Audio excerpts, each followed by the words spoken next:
Yaani Mungu anakujali kuliko huo utumishi ambao wewe uko nao. Kwa kuna vitu Mungu anaweza asiviruhusu makusudi kabisa, sio kwa sababu huwezi kufanya hicho kitu, unaweza, ila najua huyu mtu hajakomaa, nikimwacha aende hivi alivyo. Cha kwanza, anaweza akawaumiza watu wengi zaidi kwenye huduma. Anaweza akaumiza watu wengi ambao mimi nimempa aende nao. Anajua huyu atawaumiza watu wengi, na inawezekana kabisa watu niliompa anaweza akawapoteza. Ndio maana kabla hujafika mahali, Mungu lazima atengeneze karakta yako. Yaani pamoja we ni mwana wa Mungu na mtoto wa Mungu kweli, lakini baba anajua tabia za watoto wake. Kama anajua tabia za watoto wake, lazima rekebisha tabia za watoto wake ili wasije wakafika mahali fulani wakaanza kuharibu. Na utakuja kugundua pia kuna wakati mwingine, kama mnakumbuka kwenye Biblia, utaona wakati Samueli akiwa mtoto. Sijajua, unajua kuna vitu ambavyo Mungu anavifanya hatari sana, ni noma. Ukivifuatilia unaweza ukashtuka. Samueli anaitwa na Mungu mara ya kwanza, anaenda kwa Eli, anamwambia umeniita. Sasa mimi sijakuita nauli. Mara ya pili, mara ya tatu, mara ya nne, anambia wewe, akikuita tena itikia hivi. Unaona pale, kwa sababu ukisoma Biblia kabla hiyo habari, unaona pale anasema wakati ule neno la Mungu lilikuwa adimu. Kwa hiyo kukuwepo na mafunuo wakati huo. Neno likiwa adimu, mafunuo yanakuwa adimu pia, hapatikani. Kufunuliwa kwa mafunuo inategemea na unamjuaje Mungu. Na tunamjua Mungu kupitia wapi? Kwenye neno lake. Na Roho Mtakatifu anafanya kazi kwa kupitia neno la Mungu. Ndio maana unaona kwenye Mwanzo anasema hapo mwanzo Mungu aliziumba mbingu na nchi, na nchi ilikuwa kiwa tena utupu na giza lilikuwa limetulia kwenye uso wa vilindi vya maji. Alafu nasema Roho wa Mungu akatulia juu ya uso wa vilindi vya maji. Alafu nothing happened mpaka Mungu aliposema iwe nuru. So aliposema iwe nuru, ilikuwa ni rahisi Roho kutimiza alichokisema Mungu. Na nani nikwambie kitu kimoja, Roho Mtakatifu alikuwa anajua nini Mungu anataka. Yaani kabla Mungu hajasema iwe nuru, na kabla Mungu hajasema sasa tunaviumba hivi vitu hapa duniani, Roho Mtakatifu tayari alikuwa ameshajua Mungu anataka nini. Na sio tu anataka nini, Roho Mtakatifu alikuwa anajua picha ya Mungu. Yaani ile picha, Mungu asema iwe nuru, ikatokea nuru. Roho Mtakatifu alikuwa anajua hiyo nuru inakuwaje, inafananaje. Akana Mungu anasema kiwe hiki, Roho Mtakatifu alikuwa anajua hicho anachokisema Mungu kinafananaje.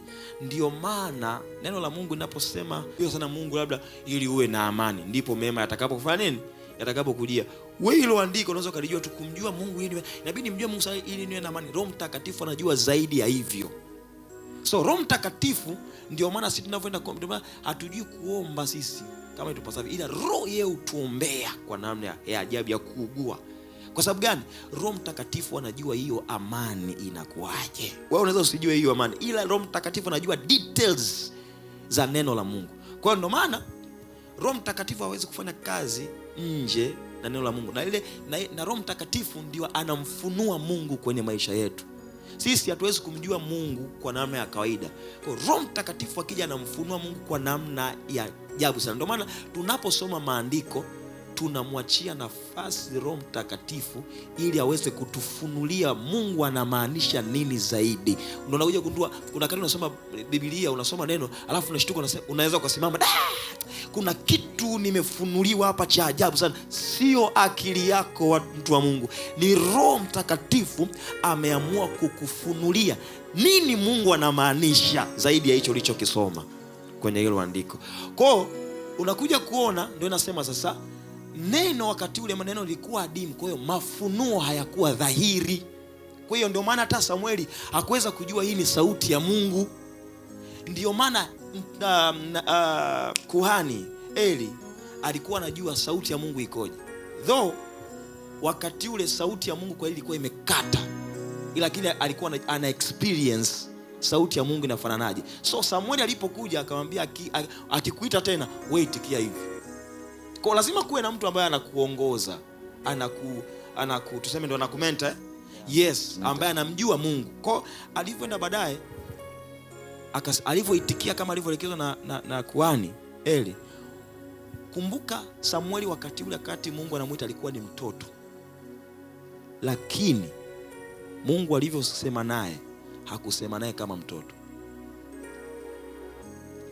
Alisema naye kwa ukubwa wa kusudi alilolibeba, na alimwambia vitu vya ajabu vizito sana pale. Kama ukisoma pale ni hatari, yani vile vitu unaweza kujiuliza, Samueli ameambiwaje vitu vizito namna hii? Lakini ndiyo mtoto ama kijana ambao Mungu amemwamini kwa majira hayo. Amemwaminije? Mungu ndio anajua moyo kuliko sisi tunavyojua. Ndio maana kuna watu sisi tukaona ni wadogo, lakini Mungu ameshawapima kwenye mizani, ameona sasa wako tayari. Naweza nikasema nao kwa habari ya taifa, naweza nikasema nao kwa habari ya nchi, naweza nikasema nao kwa habari ya watu fulani, naweza nikasema nao. Kwa hiyo issue ya huyu mtu inakuwaje ni issue ya Mungu. Mungu anajua moyo. Biblia inasema Mungu haangalii kama wanadamu wanavyoangalia.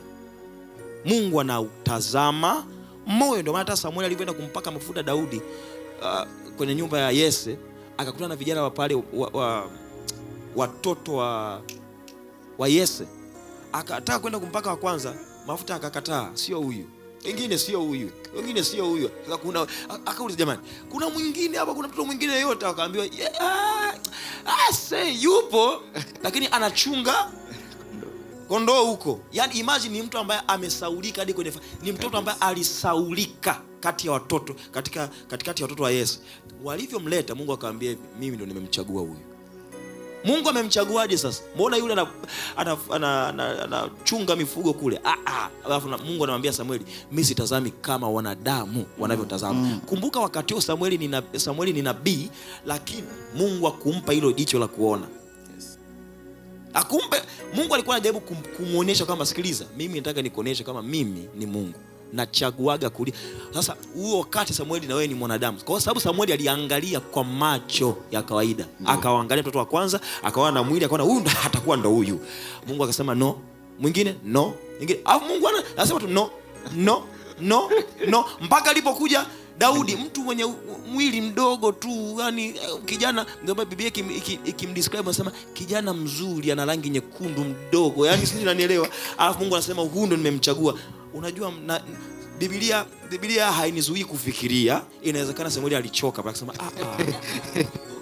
ndio huyu. Yani Mungu umemwamini na kumchagua huyu. Akasema mimi, Mungu anasema sasa, mimi sitazami kama wanadamu wanavyotazama. Samueli, na wewe ni mwanadamu, ni nabii ndio, lakini nimekuficha makusudi ili ujue kuwa mimi, kama wewe ni mwanadamu, na wewe kuna wakati unatazama kama mwanadamu, ila mimi nimekuja kukuonyesha mimi ni Mungu. Ninawaamini watu kwa namna ambavyo mimi ninawaamini, si tofauti kabisa ambavyo wanadamu wanawaamini. So mwisho wa siku nani anaaminiwa hiki? Mwisho wa siku anayejua vyote ndani ya mtu ni Mungu mwenyewe na sio mwanadamu. Amen. Sisi tutakuelekeza, fanya hiki, kuwa hivi, omba nini, lakini ndio maana unaona pamoja na kuchaguliwa kwa Daudi, anapitishwa kwenye mchakato mkubwa sana, mkubwa, mpaka anakuja kuwa mfalme. Anapakwa mafuta mara 3 Daudi. Ya kwanza anapaka kuwa tena mara ya pili kuwa mfalme wa Yuda, alafu anakuja tena kuwa mfalme wa Israeli. So mwisho wa siku yote, katika yote anayejua moyo na kutaka yawe yalivyo ni Mungu mwenyewe. Amen. Mungu abariki jamani. Tupigie Yesu makofi. Tunashukuru sana Pastor. Binafsi nimepata kitu kikubwa na kizuri sana kwamba we all have the Holy Spirit. Na Roho Mtakatifu huwaga anajua kila kitu. Sasa tunaposoma neno ni njia ya sisi kupata knowledge from the Spirit. Tumeelewa hiyo point kwamba tunaposoma Biblia ndio maana tunabaki kumbe, kwa sababu the Spirit already knows. Kwa ana transform tu ile knowledge kutoka kwenye roho kwenda kwenye akili. Bwana Yesu asifiwe sana. Pastor, nina swali moja kwa ajili yako. Mike please. Unaweza kutumia tu. Sawa. Swali hili ni samani, naomba niliseme. La question de savoir. Naomba niliseme alafu uje ulitafsiri. Ni fupi kidogo. Kwa hiyo kitu gani ambacho sisi tunakosea yani kwenye identity tunakosea kukipresent. Yani ni kosa gani ambalo tunalifanya wakati tuna present kuhusu swala la identity in Christ? Quelle est l'erreur que nous commettons quand nous nous présentons dans notre identité? Can you repeat? Ni kosa gani ambalo tunalifanya? Quelle est la faute ou le péché que nous commettons wakati tunazungumzia kuhusu swala la identity? lorsque nous parlons de l'identité? C'est quoi le péché ou l'erreur que nous faisons lorsque nous parlons de l'identité? Ndio. That's the question.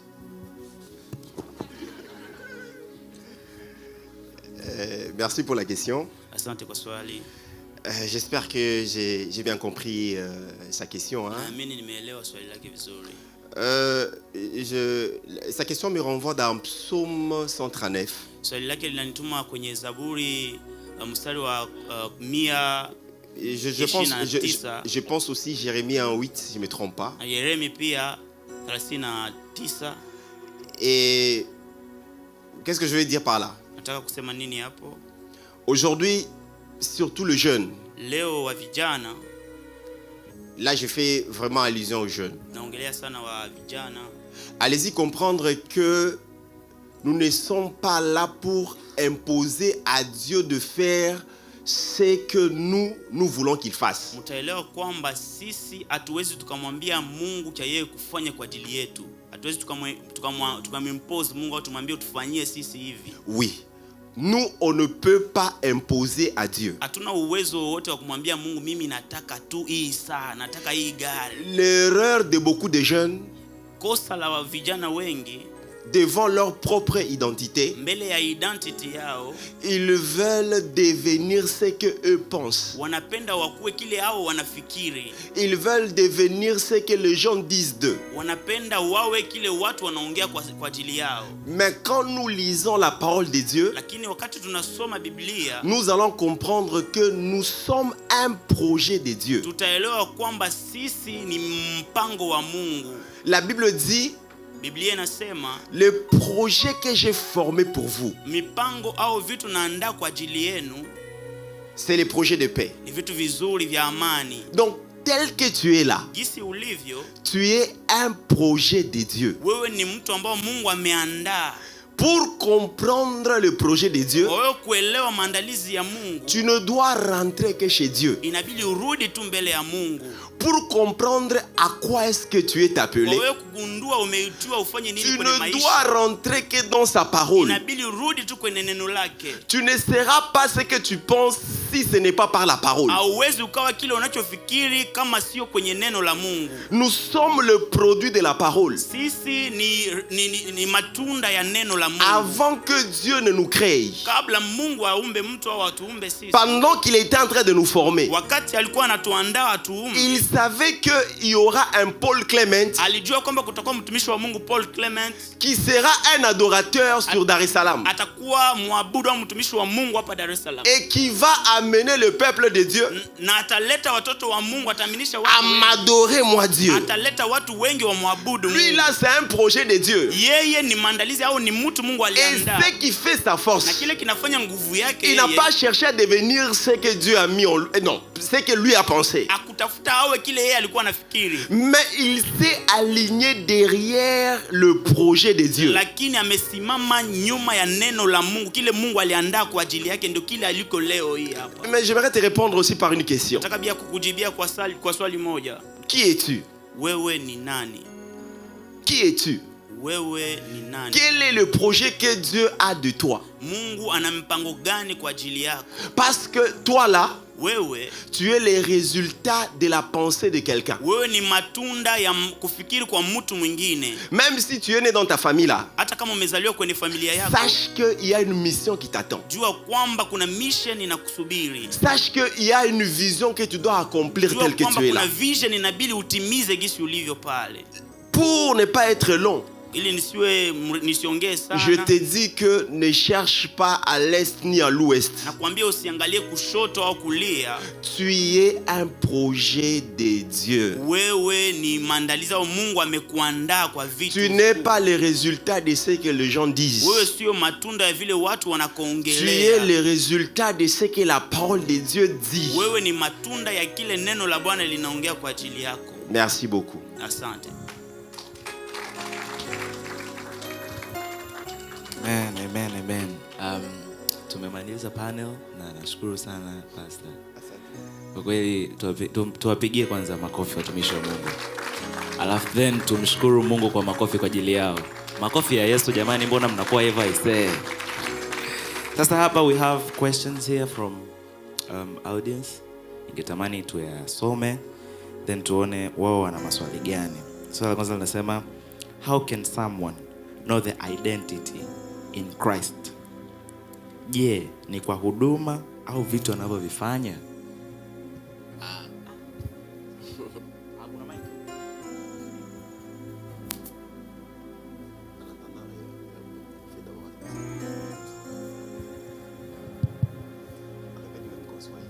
Alright.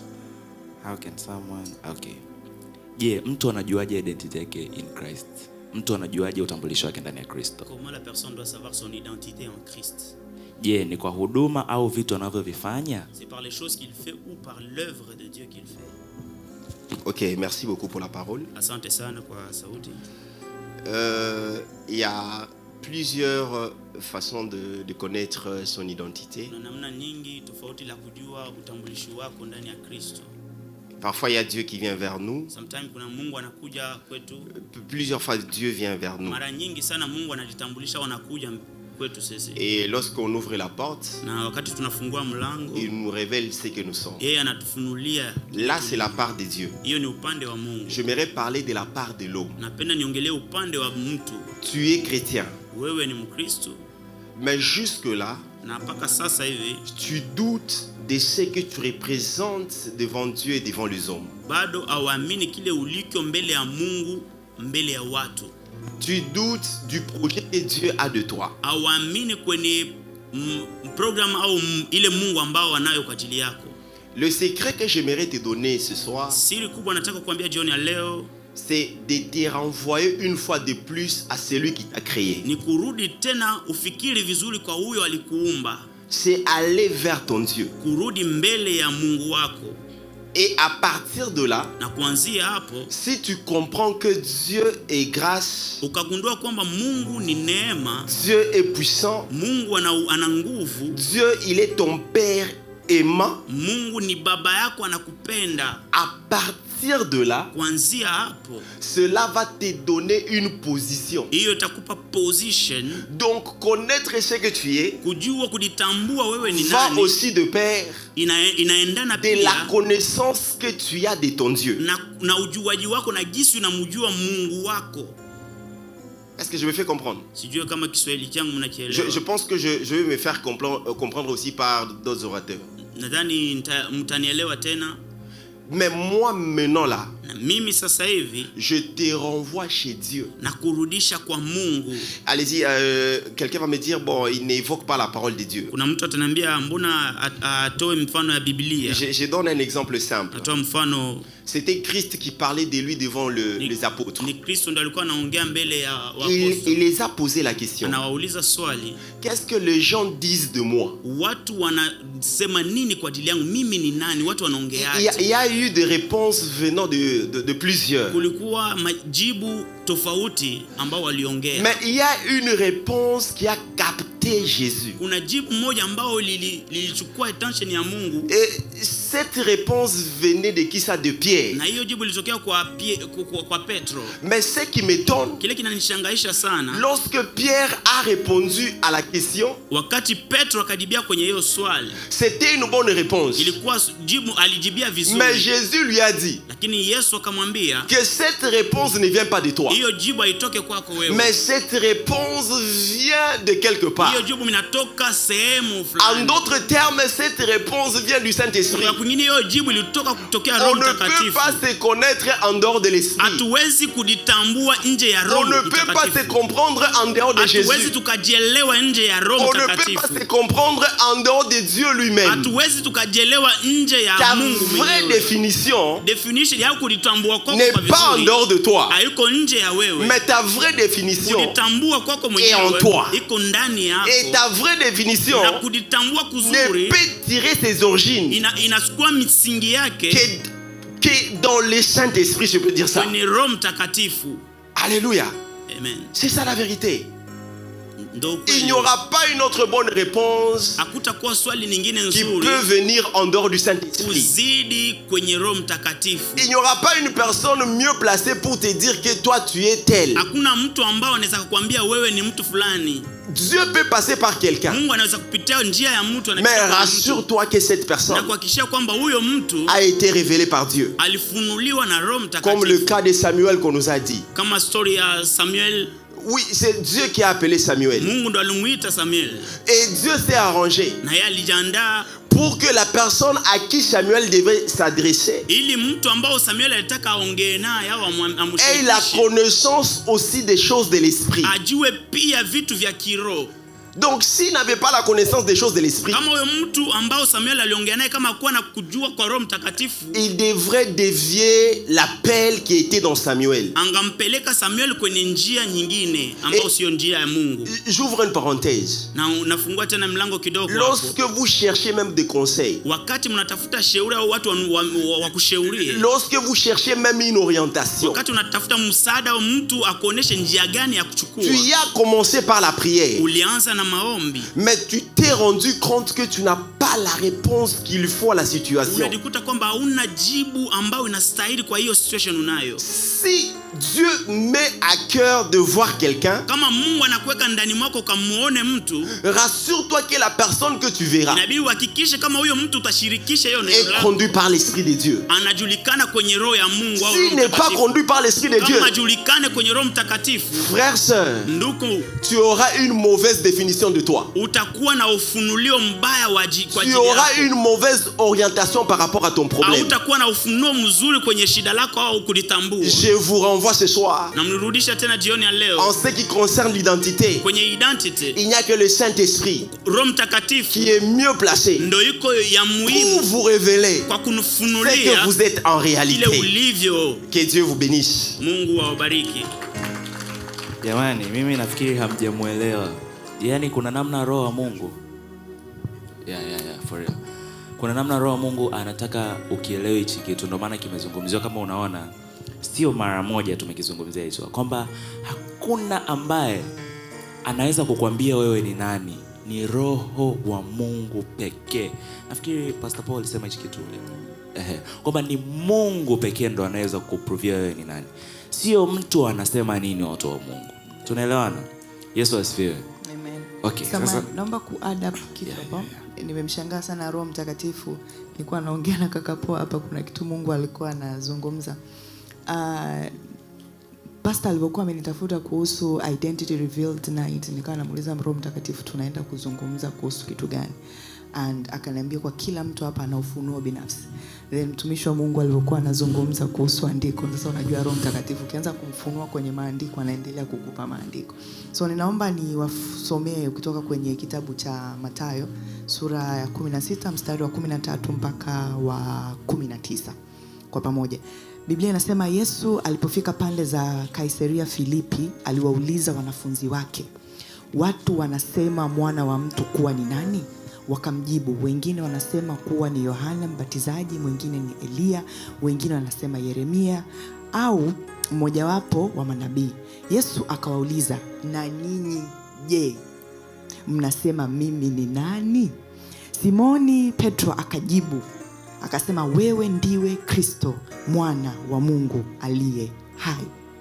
Mstari wa 17 Yesu akasema, heri wewe Simoni mwana wa Yona, kwa maana hakuna binadamu yeyote aliyekufunulia jambo hili ila Baba yangu aliye mbinguni. Mstari wa 18 anasema, nami nakwambia, hapa ndo the interesting part, wewe ni Petro, na juu ya mwamba huu utalijenga kanisa langu, wala hakuna nguvu za kifo hazitaweza kulishinda. Mstari wa 19 anasema, nitakupa funguo za ufalme wa mbinguni, kila utakachofungua duniani kitafunguliwa pia mbinguni, kila utakachofungua duniani kitafunguliwa pia mbinguni. Kisha akawaonya wanafunzi wake wasiwaambie mtu yoyote kwamba yeye ndiye Kristo. Naomba niwaulize swali, mtumishi wa Mungu Pastor Paul ana hii huduma inaitwa Young Christian in Action. Wangapi ambao tupo kwenye hii huduma? Naomba tunyooshe mikono. Wote tunyooshe tu mkono kwa uaminifu. Wote tuko kwenye hii huduma. Sisi wote ni watendakazi, tunatumika katika hii huduma. Kwa uaminifu wote tunyooshe mikono. Mtumishi wa Mungu Yesu wetu, Bwana wetu, mwamba wetu, Mwokozi, alivyokuwa anakusanya disciples, hakuna sehemu alivyokuwa anawakusanya akamwambia, wewe Mathayo utafungua kanisa, wewe Yohana sijui nani utaenda kuvua samaki, wewe sijui Luka utaenda utahakikisha utakuwa mwekezaji, sijui utakuwa. You do not see that. Lakini ukimsikiza vizuri, Yesu anasema watu wangu wanaisikia sauti yangu na wananitii. Utajuaje kusudi lako? Kwa kuanza kwa kutii. Utajuaje kusudi lako? Kwa kuanza kuwa mtendakazi hapo hapo ulipo. Utajuaje kusudi lako? Unavyozidi kuwa mtendakazi na kuwa mwaminifu katika hiyo huduma ambapo Mungu amekuweka. Ndio hapo unapoanza kupimwa. Ndio hapo ambapo Mungu anaanza kukuinua. Ndio hapo unapozidi kutembea na Mungu, Mungu atakufunulia wewe ni nani. Kwenye ibada mtumishi wa Mungu anapohubiri neno, Mungu anaendelea kwa uwezo wa Roho Mtakatifu, anazidi kukufunulia wewe ni nani. Sijui mnanielewa? Tunakuwa tunajiuliza hili swali, mimi ni nani, nataka kufanya nini, labda nataka kuwa kama mtu fulani. Kama kweli unataka kujua wewe ni nani, you first of all have to submit katika authority, sehemu ambapo Mungu amekupanda. Hauwezi ukaenda ukawa sehemu nyingine, na hapo ndipo unapomba na mafuta, hapo ndipo unapata disciples, hapo ndipo ambapo unakuwa katika maarifa ya kimungu, hapo ndipo unapata experience. Mtumishi wa Mungu alikuwa anatuelezea kuhusu Eli na Samuel alivyokuwa anamwambia. Mara ya kwanza akamwita, mara ya pili, mara ya tatu akaona kwa experience ilivyotembea na Mungu, huyu ni Mungu. Embo akikuita tena, embo sema hivi. Tunamuona hapa sasa anaambiwa. Simon pale ndo identity yake ikabadilika. Akamwambia, na wewe ni Petro, na kwenye mwamba huu utajenga kanisa langu. Chochote utakachokifungua hapa duniani na mbinguni kimefunguka. Lakini si ametembea naye siku zote? Mbona hajamwambia mpaka ile siku? Iminzi ilikuwa ile ndo kairos moment yake, ndo ilikuwa muda wake wa kujiliwa. Na Yesu alikuwa anajua it will come a time people who are faithful in serving God. Nimekuona wewe Marko unatumika, nimekuona unatumika vizuri. Now is the time for you to know who you are. Now you are ready to carry this. Na kwa ajili gani now you are ready? Because umekuwa chini ya uangalizi through men, discipleship. Umeona wanavyofanya, kumbe this is how it is. Kumbe ndio tunavyosoma neno, kumbe tunatakiwa tusikie sauti ya Mungu hivi. Kumbe mimi kama mtoto wa kiume, this is how I'm supposed to present Christ. Because ukiangalia kwenye ile order ya kimbingu, anaanza Mungu, anakuja Kristo, si ndio? Anakuja mume, afu anakuja mke. Kwa hiyo inamaanisha wewe unamrepresent Christ as a man. So what does it mean? Kwa hiyo ili swali ukae ukijua, utalijuaje vizuri? Ni endelevu, progressively, lakini anza kwa kutii sehemu ulipo. Kama wewe ni kijana, under the sound of my voice, popote Mungu alipokupanda kanisani, tumika. Jiunge kwenye huduma. Nyenyekea hapo ulipo. Hapo ndipo Mungu atapoanza kukuinua. Mungu atakapoanza kukufundisha. Roho Mtakatifu ataanza kubuild your character. Ataanza kukuelekeza, utaanza kusikia sauti yake. Unashangaa huko nyumbani umetoka leo, unajua ni ibada, unaanza kuandaa moyo wako kwamba Mungu leo nataka hili neno, I want to personalize myself. Nataka ukanihubirie mimi, nataka ukaniongelee mimi. Uendi kanisani tena kiolela olela. Unakuta Mungu anakupa paka na andiko, ukifuka kanisani mtumishi anafungua lile andiko nasema Yesu, si ndo mambo kama haya ninayapenda. Ni kwa uweza wa Roho Mtakatifu, but you first of all have to submit hapo hapo ulipo. Usitake kwanza kuenda sehemu nyingine alafu ukategemea kwamba Mungu atakuinua sehemu nyingine. Hilo ndo mtumishi wa Mungu nilikuwa nataka kuongezea. Asante. Mungu ni mwaminifu sana sana sana sana sana. Swali jingine, mtu anasema, samahani pia naomba nisamee. Naam. Usiku wa leo tumeuita Identity Revealed Night. Na popote ambapo unapozungumzia kuhusu utambulisho, it is very personal. Na katika jamii ambayo tumekuwa malezi, familia tulizokulia, of course najua kuna wengine bado tunapata changamoto with confidence, kuwasilisha, articulating our words, kupanga mawazo yetu vizuri. Lakini kama wewe ni mwana wa Mungu, because it's identity reveal night, mimi naomba ujitie moyo kwenye swali, usimame uweze kuinuka mwenyewe na uweze kuuliza. You are healing a lot of things. Na unakuwa zaidi, unapata na confidence, unapata na ujasiri wa kuendelea kuzungumza. Okay, hapo swali jingine hapo kwako. Okay. Mtu anauliza kwamba ninawezaje kuishi kwenye identity yangu? Yaani ngoja nilisome kama nilivyo. Kama utambulisho wangu wa kweli unapatikana katika Kristo, ninawezaje kuishi kulingana nao kila siku? Sawa. Mimi sasa kama nilivyowaambia, nilizaliwa kwenye familia ya Uislamu, nao nikaja kwenye familia ya ufalme wa Mungu. Sasa identity yangu ilianza kubadilishwa, ilianza kutoka kwenye jina mpaka ikaja kwenye jina lingine, ilikuwa ni mchakato mrefu. Nao mimi ili kuendelea kuishi katika hiyo misingi, mimi nina ratiba. Na hiyo ratiba yangu, cha kwanza ninaita time management, lakini pia ninaita kwa kifupi naika kwamba pale ni budget yangu mimi ya muda na watu. Nina watu ambao ninaangalia kwamba cha kwanza, kama mimi ni mwana wa Mungu, maadili ya kimungu yananiambia nifanye nini, wapi ambapo natakiwa kwenda, marafiki zangu ni wakina nani, natakiwa nifanye kazi za aina gani. Lakini ratiba yangu ikianza tu mimi asubuhi, na masaa 24, ninaanza na nini? Cha kwanza ninaanza na kumshukuru Mungu. My Father, my Maker, I thank you that I've seen this day. It is a beautiful day. Nashukuru umenipa neema na kibali kuweza kutembea katika hii siku yako. Sio siku yangu mimi, wewe ndio unaijua hii siku. Yaani mimi kila kitu ninachokifanya it is very prophetic. Nikitoa mguu wangu nikaweka pale kwenye sakafu, ile kwangu mimi ni ardhi. Baba, umeniambia kwamba mimi popote nitakapokanyaga nyayo yangu mimi nitamiliki. Leo mimi ninamiliki. Ninatoka pale nyumbani kwangu, mimi nina vioo hivi viwili. Nina kioo ambacho kina direct hivi kitandani kwangu, afu kuna kingine nikiamka ninajiangalia. Why I look myself in the mirror and ninaanza kujiaffirm according to the word. Ndio. Kwamba Mungu umeniumba kwa namna ya ajabu. I am very beautiful in the Lord. I am the head and not the tail. Hapo mimi I like jazz. Natafuta instrumental jazz za gospel. Kabisa. Yeah. I dance with Jesus with myself. I like myself that much. Ninajipenda namna hiyo. Nikimaliza baada ya pale nao ninaanza kusema, nimejiwekea nina ratiba, ninasoma chapter moja kila siku. Sitaki kusoma kumaliza. Nataka kusoma kuelewa. Na nisipoelewa kesho naambia Mungu narudia tena pale sikuelewa. Kuna kitu nilisoma kwa haraka. Kwa hiyo inamaanisha, imagine sasa hiyo ratiba yangu. Kama mimi nikiamka saa 1 bado nina kazi za watu wengine. Mimi hapa ni Kingdom MC. Mungu amenipa kibali tu kwa ajili ya kusherehesha events za kimbingu tu, ili nikusudi baada ya kujijua mimi ni nani pia. Lakini I'm a strategist, inabidi kwenye kupanga mikakati, because mikakati ndio inayoleta matokeo. Lazima niwe na ufunuo. I have to sit well with the Lord.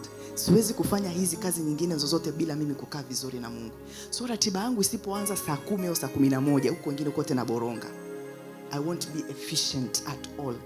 Kwa hiyo nikishaanza kujipangilia hivyo, kwa nini maanisha nimemaliza kusoma kitabu changu kimoja, ninakaa na Mungu, litaka nijifunze nini kwenye hichi kitu? How do I apply this sasa katika?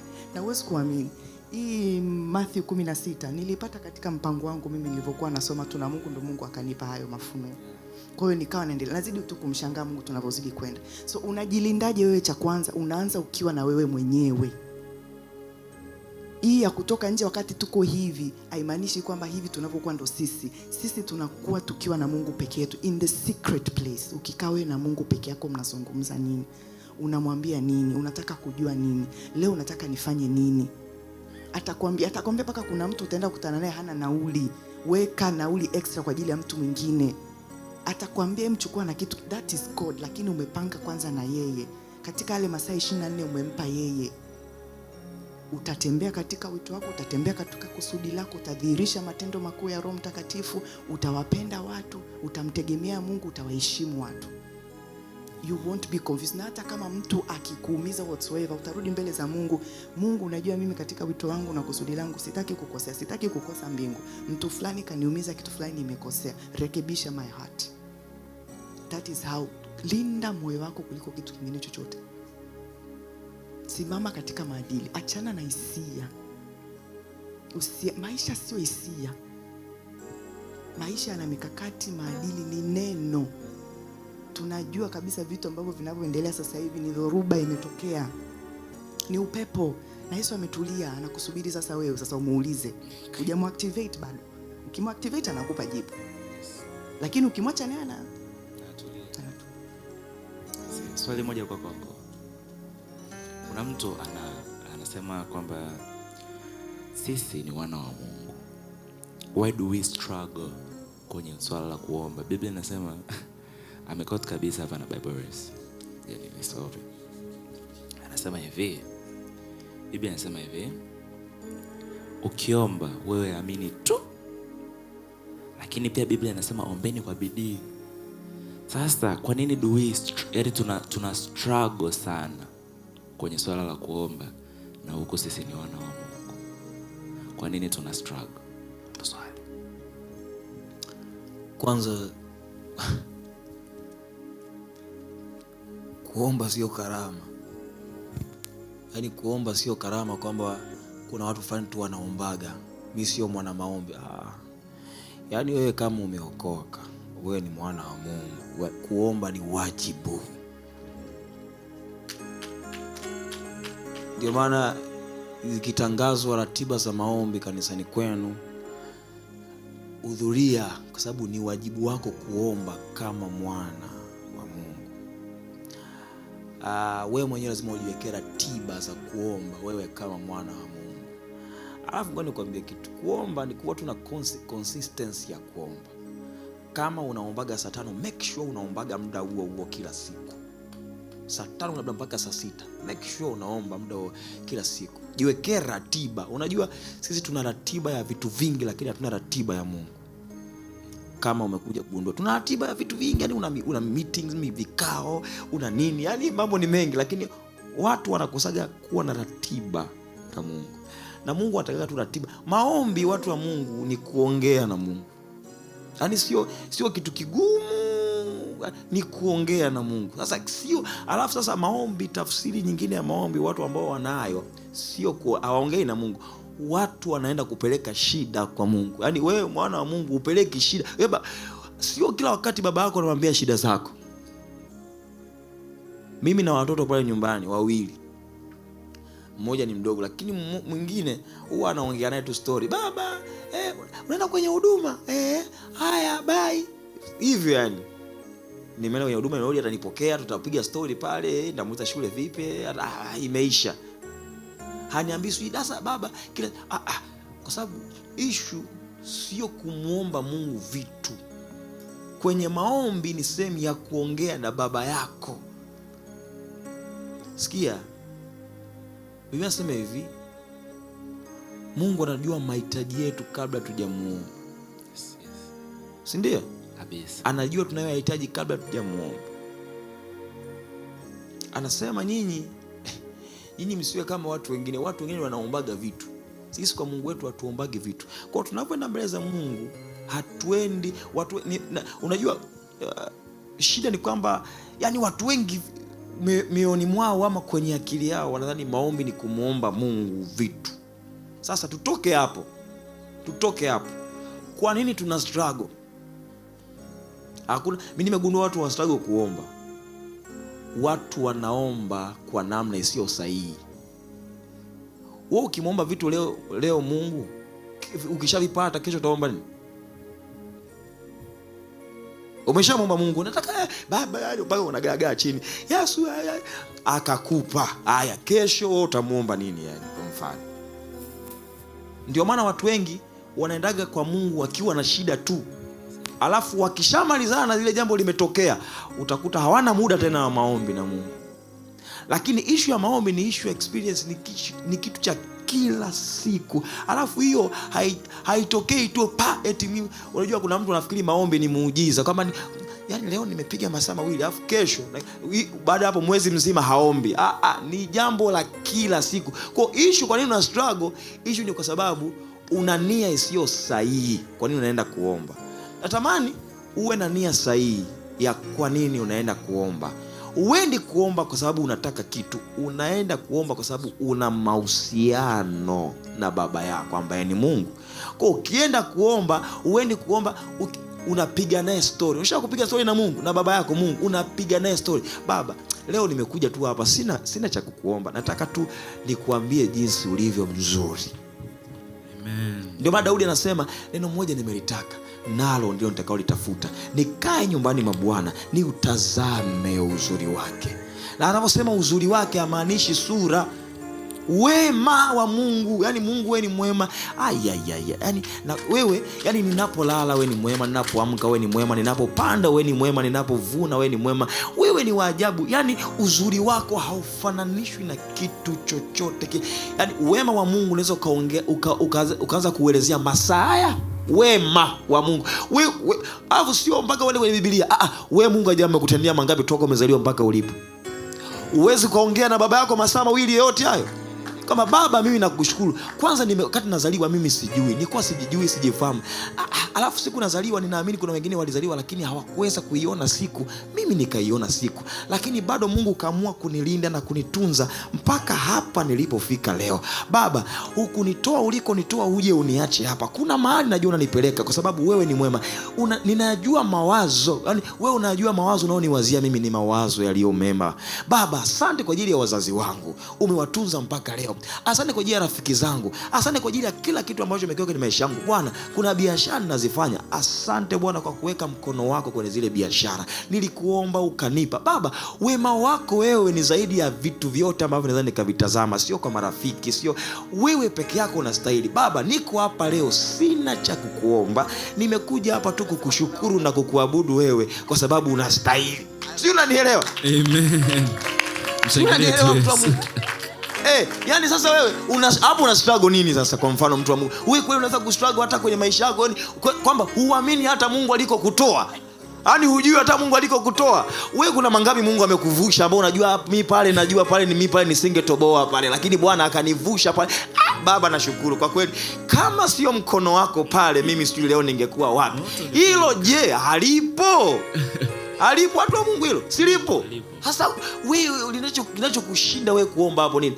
Kwani nikwambie, yani mstari mmoja tu wa andiko Roho Mtakatifu akikufunulia unaweza kaomba hilo tu wakati wote. Na Roho ana kawaida ya kukufunulia kwenye maombi tunavyoomba. Roho ana kawaida ya kumfunulia mtu cha omba hiki, omba hiki, omba hiki. Omba hiki. Ndio maana kuna wakati unaweza kuomba mpaka unachanganyikiwa. Unaweza kufanya upo kwenye mambo unapiga sio, nielewa. Yaani unakosa mpaka cha kuomba. Ndio maana kuna mtu anaweza kupiga masaya. Lakini kinachoendelea rohoni mwake ni hatari sana. Alafu ile yani pale anafumua vitu huku ndani kwa sababu unakumbuka kuna kitu fulani. Roho anakufunulia iko unabaki tu asante. Hapo mtu amesha. Ndio maana unaona mshangaa mtu mko naye mnaomba, unamshangaa mtu anasema wewe unasema yule naye. Wewe shauri yako, yeye anaelewa anachokifanya. Ndio maana ukiwa peke yako unajiachia mwenyewe kwa baba yako. Yani vitu vingi jamani. Au tuombe jamani, au mshangilie Mungu jamani. Mshangilie Mungu. Tunashukuru sana. Tumepata kwa kweli kitu kipya. Tumejifunza vitu vingi sana. Na I hope kuna watu wana maswali. Okay, una swali right? Hapa. Karibu sana, karibu. Mike please, Mike. Maswali matatu. Wa kwanza, wa pili, nimemwona mtu. Wa kwanza, wa pili, wa tatu. Amina. Bwana Yesu asifiwe. Kwanza namshukuru Mungu kwa ambacho mmekijibu, kimeponya moyo wangu. Lakini nilikuwa na jaribu kutafakari kwa habari ya Elia anavyotamka neno kwa mamlaka ya kimungu, na tunajua kama alikuwa na mahusiano mazuri na Mungu, si ndio hivyo? Akatamka neno na akasema kwamba mvua haitanyesha. Ilikuwa ni rahisi sana, si ndio hivyo? Yaani alitamka kabisa, ni ikawa rahisi na ikawa hivyo. Lakini vipi kwa habari ya kutaka sasa kurejesha ile hali ya mvua? Kakapoa alimba akasema kwamba ukiona nini lakini nataka kutafakari ni kwa nini haikuwa rahisi kama vile alivyofanya. Yaani kwa nini kwenye kusema alisema na ikawa, Lakini kwa nini kwenye kuirejesha hali, kutamka kwa vile vile kwa ile mamlaka ya kimungu kwamba ninataka sasa mvua irejee, mimi ninasema kama mwana wa Mungu, kwa nini sasa ilitumika gharama kubwa na kuanza kuhangaika? Yaani najaribu kuumiza kichwa changu, yani kwa nini haikuwa vile kwamba niseme tu itokee vile vile kama ilivyofanya mwanzo? Hicho ndio kimechofanya nikaulize hilo swali. Kwa nini tunashagu? Yaani kwa nini Mungu wetu ni Mungu mkuu na anaweza na anatenda sana, lakini kwa nini kuna hali nafika naomba sana, yaani mpaka Mungu anielewe? Kweli Mungu anafanya dakika 95, yaani mpaka nahangaika sana. Kwa nini? Yaani hicho ndio kinachonivuruga, nataka nielewe hapo kwa nini. Okay. Kwanza usivurugwe. Cha kwanza, alafu usiumize kichwa. So utakuja gundua, turudi kwenye maneno ya Elia kwanza. Elia anasema hivi, mvua haitanyesha isipokuwa kwa neno langu. Si ndio? Si ndio watu wa Mungu? Isipokuwa kwa neno langu. Na kweli mvua ikafanyaje? Ikakata. Sasa kwenye kuirejesha pale ndio ikawa mtiti. Lakini kumbuka alichokisema Elia, mvua haitanyesha isipokuwa kwa neno langu. Nabii akasemaje? Akaomba. Wakati ilipofika kuomba, akaomba mvua kurejea. Kumbuka kwamba Mungu ametupa mamlaka. Sawa? Mamlaka ipo kwenye kusema kwetu na kuongea kwetu. Kuna vitu vingi utagundua vinatokea ambavyo issue sio kwenye tulichokiongea. Issue ni kwenye kujua kwanza nafasi yako wewe kwa Mungu ni ipi. Nakuja pamoja na mvua kutokunyesha kwa neno la Elia, na baadaye akaomba mpaka mvua ikafanyaje? Ikanyesha. Issue sio kutokunyesha. Issue sio kuomba na anaona itokei. Aliomba. Biblia inasema akaomba. Alikuwa mwanadamu kama sisi, aliishi kama sisi, akaomba kwa bidii mpaka ilipotokea. Kuna utofauti unaoona hapa.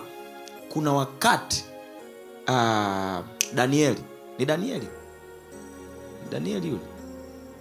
Ni Danieli nafikiri. Amejua kabisa prophecy ilitoka, na prophecy nasema tutakaa utumwani, na aliyotoa hiyo prophecy ilikuwa ni Yeremia. Yeremia alitoa, moja kati ya manabii ambao walitoa prophecy imenyoka hivi ni Yeremia, kama oya mtakaa kule miaka 60. Ilipofika muda, Biblia inasema Danieli kwa kusoma vitabu akaja kugundua kama muda sisi kutoka hapa umeshafika. Biblia inasemaje? Akaanza kuomba, akafunga na kuomba kwa siku ngapi zile? Siku ngapi wasomaji wa Biblia? 21. Akaomba, lakini alivyoomba Biblia inasemaje?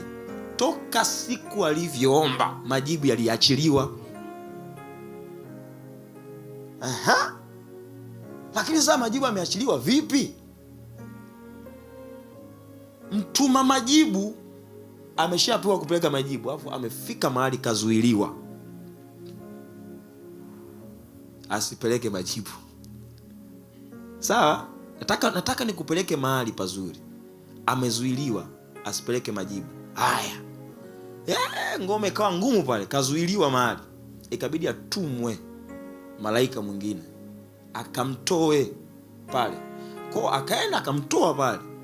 Alipomtoa akapita, akapeleka majibu.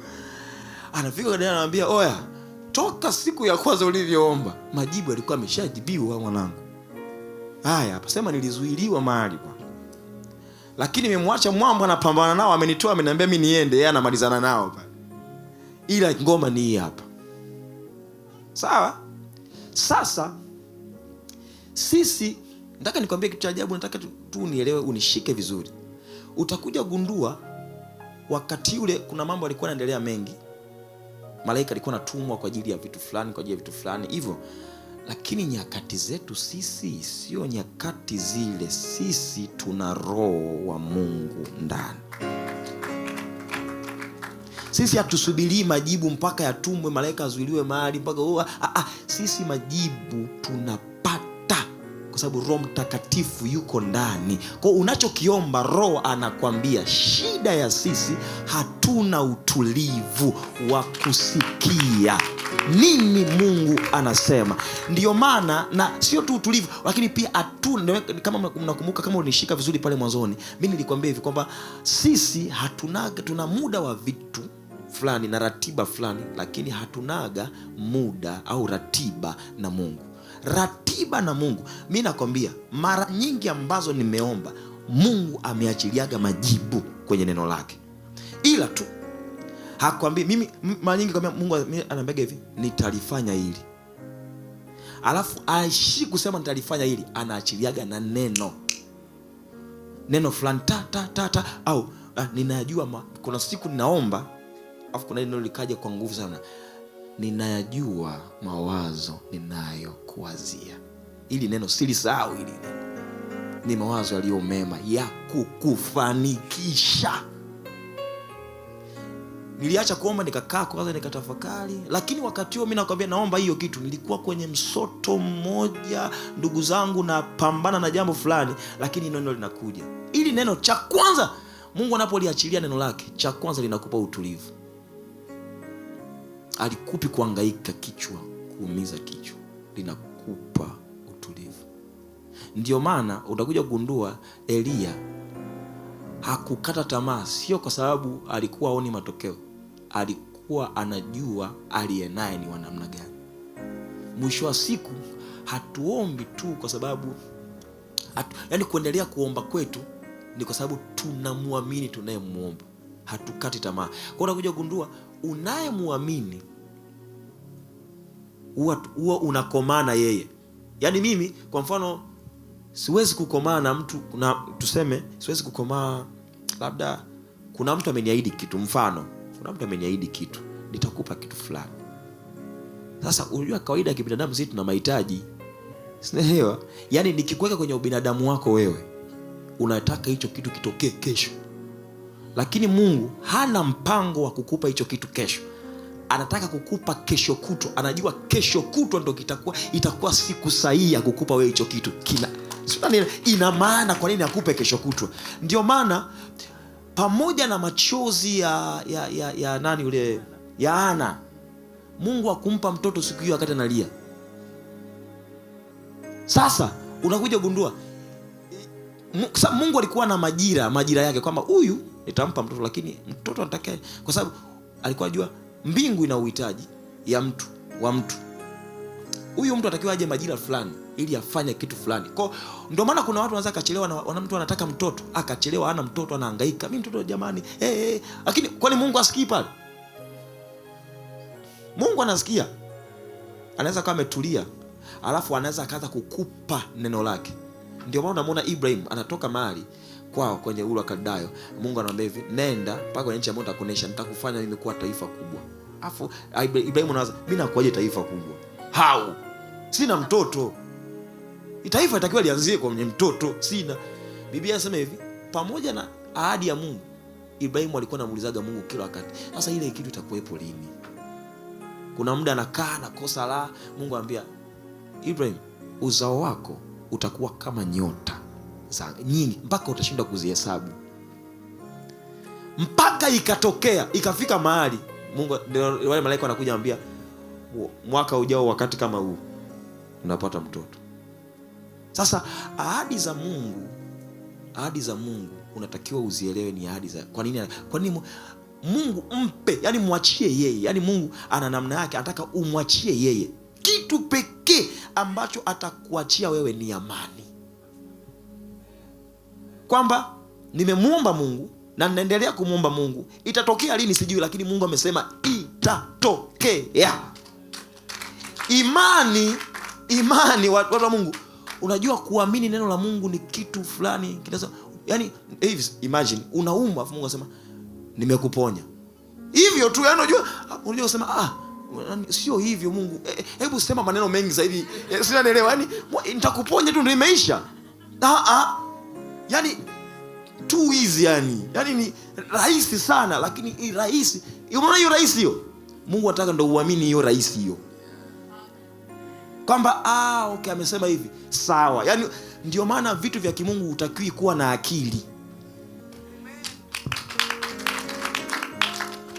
Ndio maana Elia angetumia akili angeishia njiani. Elia hakuwa na akili pale.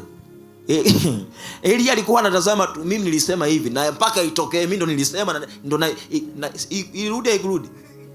ilirudi. Ukiwa na akili kwenye mambo ya Mungu utangoja sana. Utakuwa no, unajua wait, unajua mambo mengi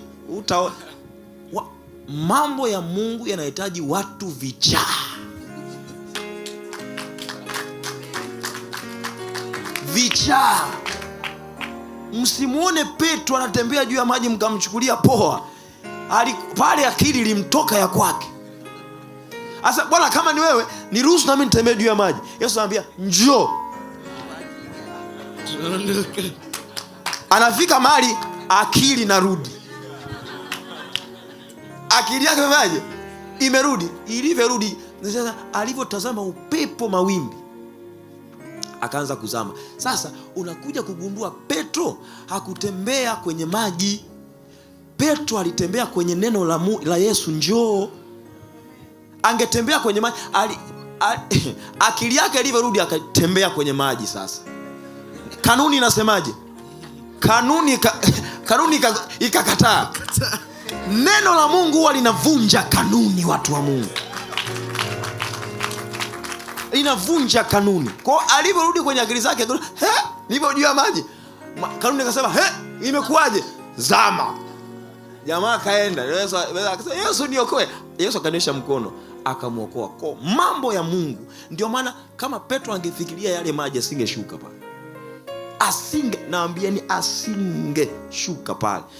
Hivi imagine mnafika mahali ni bahari, alafu Mungu asema hapo ndo njia inatokea. Wow! How njia unajua sisi tunasomaga Biblia tunapita tu hivi. Watu wa Mungu, how njia inatokea bahari, na inatakiwa hiyo njia ipasuke iwe nchi kavu watu wapite. Ni akili ya kichaa peke yake. Sisi wote ni vichaa. Ni akili ya kichaa peke yake njia itokee hapo. Ndio sasa Mungu asema hivi, Musa, waambie wana wa Israeli wasinilalamikie mimi, wasonge mbele. Yani ile ngoma jamaa wangeamini isingekuwa issue ya Musa kupiga maji. Wale jamaa wangeendelea kutembea, ile kitu ingeachia yenyewe. Yani wangeendelea kutembea, bahari ingepasuka yenyewe kwa sababu Mungu neno. Sisi hatutembei kwa sababu tunaweza ama aliyetuambia twende mbele ni nani? Ni Mungu. Kwa hiyo si tutaenda mbele, hii bahari itafunguka yenyewe. Ndio maana Elia anafika mahali anachukua nguo yake anapiga maji afu anapita. Asa kumbuka wakati alikuwa na Elisha akaona ile kitu akaona hii noma hii. Walipofika mbele huko ndio ile gari likatokea likawatenga, gari la moto. Afu Elia akachukuliwa, vazi lake likafanyaje? Likabaki. Elisha alivyorudi akawa na akili kama ya baba yake. Akapiga na yeye maji ikamfungukia, akapita. So kuna vitu ambavyo nawaambieni leo, kuna vitu ambavyo mimi nawaambia, ukiwa na akili na tabia hii moja, cha kwanza inakuonyesha kwamba haiwezekani. Akili lazima ikwambie kwamba hii ngoma baba utoboi 20 hau. Alafu inaanza kukuzalishia mambo kwamba unakumbuka mtu fulani si alipata tatizo hili, alivuka, hakuvuka. Inaanza kukuletea mambo mengi. Example hizo, mifano inakuletea ya kutosha. Ukiangalia unasema kweli. Lakini Biblia inasemaje? Yote yanawezekana kwa kila aaminie. Sio moja, yote yanawezekana kwa kila aaminie. The moment umeamini inawezekana. Mungu awabariki. Nafikiri Paul Clement amemaliza yote jamani. Tumejibiwa hata waliokuwa na maswali yenyewe tumejibiwa. Mungu akubariki sana.